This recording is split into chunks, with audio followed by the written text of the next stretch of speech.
All right, they call it the Great American Off-Road Race. We're talking about the Mint 400 before the drivers head out to Prim for 400 miles of off-road madness, or Froden madness as I call it. They're downtown hanging out with fans, and that's where J.C. Fernandez is right now. Hey, J.C., red looks good on you.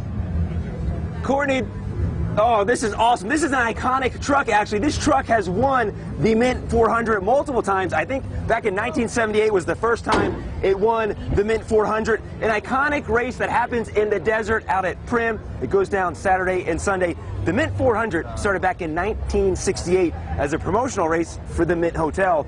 And it was Fear and Loathing in Las Vegas, the movie, that really put the race on the map.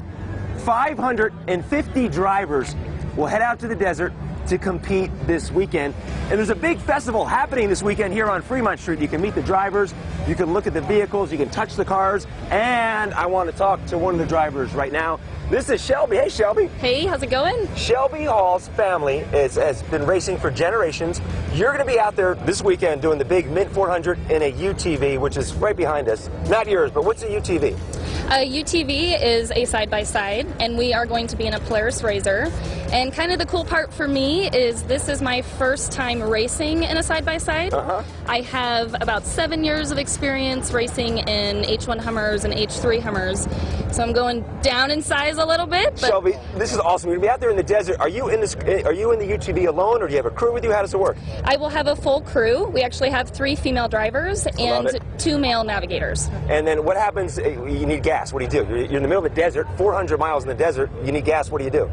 Well, we have to stop and get gas. About every 90 miles, we're going to be stopping at a pit, and we're going to be fueling up. This one is kind of a souped-up one. You were telling me your model is more kind of a standard UTV. Lance, get a shot of the inside, because imagine racing through the desert in this.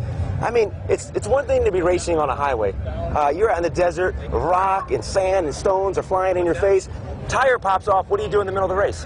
Well, we carry a spare, so of course... Very smart, a spare tire. Yes, and the navigator is my mechanic, so he will be there to fix anything that goes wrong.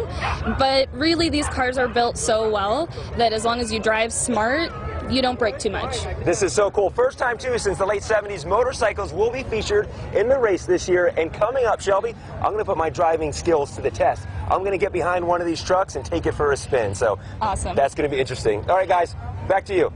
JC, actually, Chris was going to do the motorcycle race for the first time, but his pit drivers were going to be in the truck race. They dropped out, so I told him it was me or nothing, and he chose nothing. So, so it was crazy. I'm excited to see JC get behind the wheel. That'll be really fun. Good job out there, Steve.